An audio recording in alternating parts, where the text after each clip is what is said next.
of the Ronin, the final preview before the game releases this month.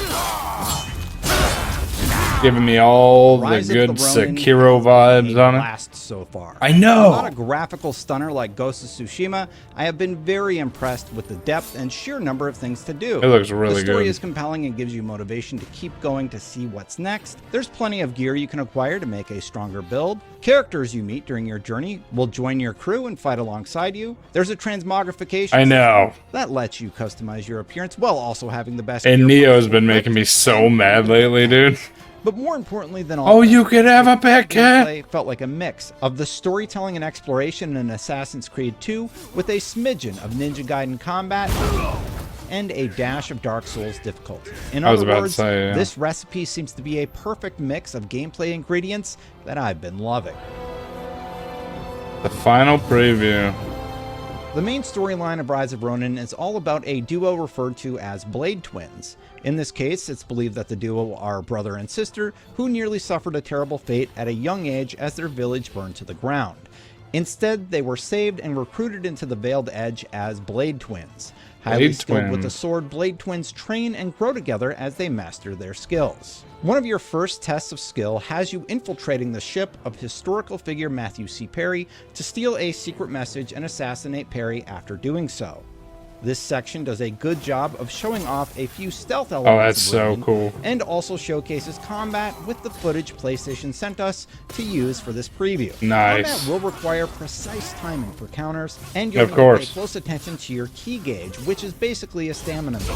Yep, your stamina gauge. God, they love that stamina gauge. Parrying your opponent or damaging them will result in a loss of their key. Deplete all their key, and they'll be left open for a devastating attack. The back and forth is a lot of fun in practice, but it's not easy to hit that perfect timing. Each encounter... I don't know, after playing Sekiro, I could probably hit that perfect timing, to be honest with you. And you can take out a few enemies without being seen, but in almost every situation, there will be higher-powered foes that will require you to know the combat basics to defeat them and move forward. So while I built a character with a speech trait that opened up some unique dialogue options for me, there's no escaping those necessary combat beats that Ronin does quite well. Bro, I'm playing Sifu?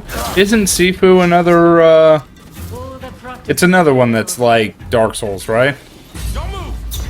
Or Souls-like?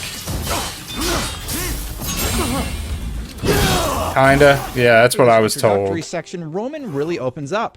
I have it on my wish list on Steam just because of that. It turned out it was much more than that. We were given access to you age every time you die. Yeah. Countryside towns and open fields, as well as city spaces with different types of missions located at each. In these sections, you can choose to take on story quests, side quests, customize your longhouse, or play minigames alongside other activities I probably missed.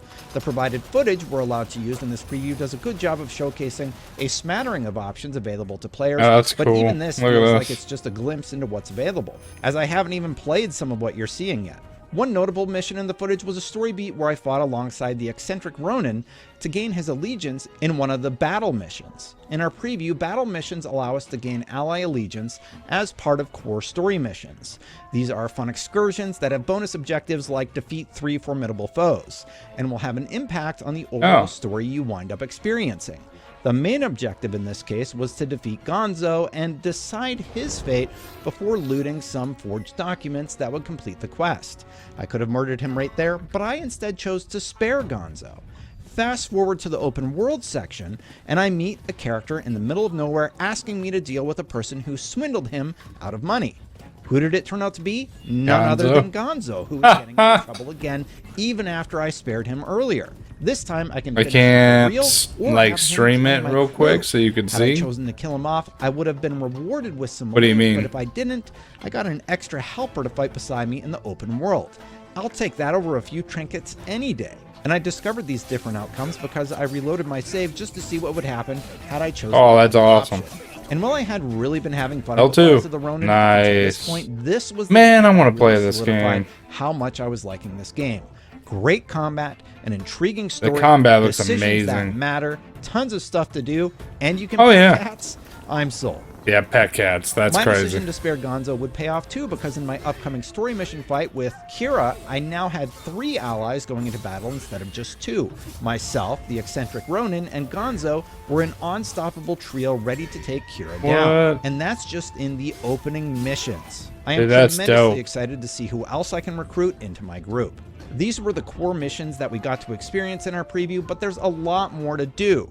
While running in the open world, you might come upon towns that are overrun with troublemakers that you'll need to dispatch to restore order. There are mini games like the Gatling gun firearm range that was teased in the footage Sony sent over, or the glider mini games that challenge you to break all the targets floating in the sky. And while they didn't show much of it in the video that we're allowed to use, there's an entire gear system at play that encourages you to learn different weapons and use tools like the sub-weapon class that includes things like throwing stars, rifles, bows, and more for combat to get a leg up in battle. That's in addition to your main weapons, by the way, which have a smattering of samurai classics. Rise of the Ronin is poised to give players a lot to dive into, and while it doesn't quite live up to PlayStation's first-party open-world exclusives in the What do you mean? The developers at Team Ninja have focused on what's important. An engaging story. Look at this game. Hook to keep you exploring, a fun gameplay system that will keep you striving to perfect your skills, and all of that is found alongside a smattering of fun activities to He said this isn't up to par with the graphics. To see how it all comes together when Ronin this launches. game looks incredible, dude. For more on the latest upcoming games, don't miss our previews of South Park Snow Day and my real final preview of Dragon's Dogma 2. And for the rest of your gaming news, previews, features, reviews, and game help, stay here on IGN. Dude, that's crazy. Yep, PlayStation exclusive Rise of the Ronin. That was the final preview. That game just looks amazing. It looks so good. Games like this is why I want to buy a PlayStation. Games like this. This is the only reason. If I bought a PlayStation, it would be for, like, Rise of the Ronin. Spider-Man 2. That's why.